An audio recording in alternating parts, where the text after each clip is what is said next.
Fantastic moment for Lionel Messi. Football মাঠে একটা মুহূর্তে যেমন ইতিহাস লেখা হয়, ঠিক তেমনি একটা ভুল বদলে দিতে পারে পুরো ম্যাচের ভাগ্য।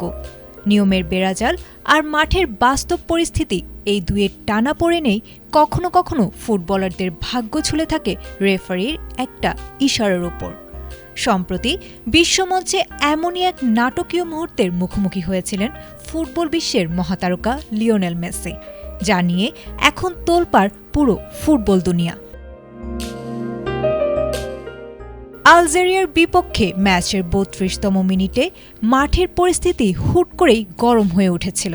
বল দখলে নেওয়ার লড়াইয়ে প্রতিপক্ষ ডিফেন্ডার আইসা মান্দির সঙ্গে বেশ জোরেই ধাক্কা লাগে লিওনেল মেসির। মান্দি মাঠে আছড়ে পড়তেই গ্যালারি জুড়ে তৈরি হয় স্তব্ধতা। প্রশ্ন ওঠে, এটা কি সরাসরি লাল কার্ড ছিল? ফুটবলের আইনকানুন অনুযায়ী প্রতিপক্ষের ক্ষতি হতে পারে এমন যে কোনো বিপজ্জনক ফাউলের শাস্তি সরাসরি লাল কার্ড। কিন্তু পলিশ রেফারি সাইমন মার্শিনিয়াক পকেট থেকে কোনো কার্ডই বের করেননি, কেবল মুখে সতর্ক করেই মেসিকে ছেড়ে দেন তিনি। আর রেফারির এই একটা সিদ্ধান্তই ফুটবল বিশ্বকে যেন মুহূর্তেই দুই ভাগে ভাগ করে দিয়েছে। সমালোচকরা নিয়মের দোহাই দিলেও সাবেক ফরাসি তারকা থিয়েরে অরির মতো অনেকেই রেফারির পাশে দাঁড়িয়েছেন।